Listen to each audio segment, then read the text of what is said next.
بسم اللہ الرحمن الرحیم۔ توقیر عابد آپ سے مخاطب ہوں آئی سیٹ اکیڈمی کے فلور سے۔ میرے تمام سننے والوں کو السلام علیکم۔ 9 نومبر یوم اقبال کی مناسبت سے ایک بے مثال اردو تقریر لے کے آپ کی خدمت میں حاضر ہوں۔ اس قوم کو شمشیر کی حاجت نہیں ہوتی، اس قوم کو شمشیر کی حاجت نہیں ہوتی، ہو جس کے جوانوں کی خودی صورت فولاد۔ شاہی کبھی پرواز سے تھک کر نہیں گرتا، شاہی کبھی پرواز سے تھک کر نہیں گرتا، پردم ہے اگر تو نہیں خطرہ افتاد۔ صاحب صدر 9 نومبر 1877 کو سیالکوٹ کے ایک مذہبی گھرانے میں آنکھ کھولنے والا یہ بچہ جو مستقبل کا ڈاکٹر علامہ اقبال کہلایا، کہنے کو تو ایک شاعر مگر در حقیقت ایک بے پایاں فلسفی، ایک دور اندیش حکیم منش، درویش صفت، اعلیٰ تعلیم یافتہ مگر انتہائی سادہ طبیعت، بیک وقت اردو، انگریزی، فارسی اور دیگر کئی زبانوں پہ مکمل عبور رکھنے والا، حکیم الامت، صاحب عقل و دانائی، عاشق رسول صلی اللہ علیہ وآلہ وسلم، اور سب سے بڑھ کر یہ کہ وہ مفسر قرآن تھا۔ ایسا شاعر جس نے برصغیر پاک و ہند کے مسلمانوں کو دو قومی نظریے کی اہمیت کو اجاگر کرتے ہوئے ایک ایسی بصیرت دی کہ جس پہ عمل پیرا ہو کر 8 کروڑ مسلمانوں نے اپنے لیے ایک الگ وطن پاکستان کے خواب کو عملی جامہ پہنایا۔ آپ نے 20ویں صدی کے اوائل میں یہ بات ثابت کی کہ دنیا کی ہر جنگ تیر و تلوار کے زور پر نہیں جیتی جا سکتی، بلکہ کچھ ایسی عظیم جنگیں بھی ہوتی ہیں جو قلم کے زور پر جیتی جا سکتی ہیں۔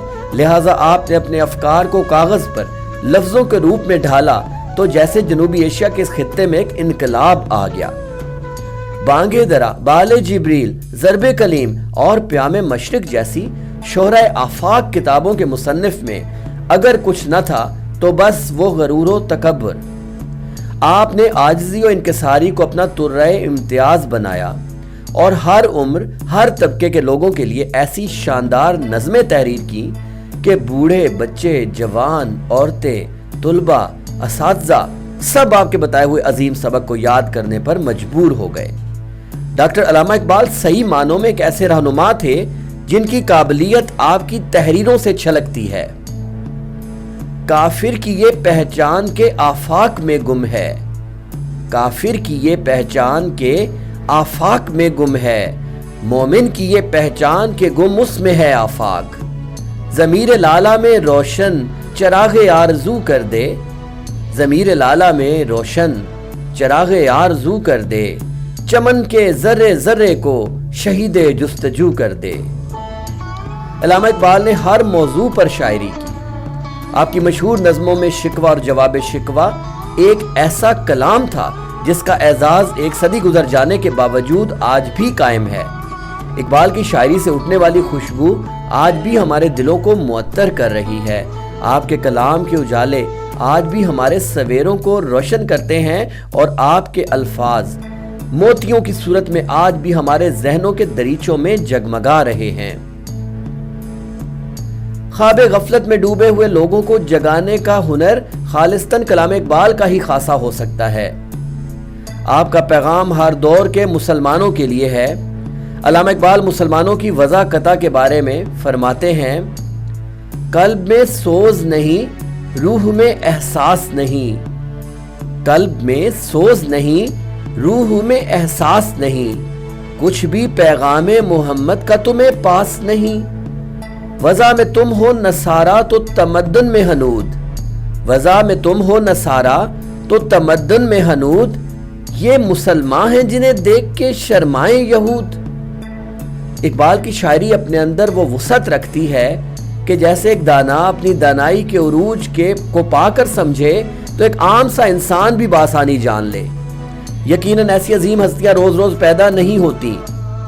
اقبال فرماتے ہیں، عشق قاتل سے بھی مقتول سے ہمدردی بھی، عشق قاتل سے بھی مقتول سے ہمدردی بھی، یہ بتا کس سے محبت کی جزا مانگے گا، سجدہ خالق کو بھی ابلیس سے یارانہ بھی، حشر میں کس سے عقیدت کا صلہ مانگے گا۔ میں ان الفاظ کے ساتھ اجازت چاہوں گا کہ دہن پر ہیں ان کی گماں کیسے کیسے، دہن پر ہیں ان کی گماں کیسے کیسے، کلام آتے ہیں درمیاں کیسے کیسے، زمین چمن گل کھلاتی ہے کیا کیا، زمین چمن گل کھلاتی ہے کیا کیا، بدلتا ہے رنگ آسماں کیسے کیسے، ہزاروں برس کی ہے بڑھیا یہ دنیا، ہزاروں برس کی ہے بڑھیا یہ دنیا، مگر طاقتی ہے جواں کیسے کیسے، اور ہوئے نامور بے نشاں کیسے کیسے، ہوئے نامور بے نشاں کیسے کیسے، زمین کھا گئی آسماں کیسے کیسے۔ آپ کی سماعتوں کا بہت بہت شکریہ جی۔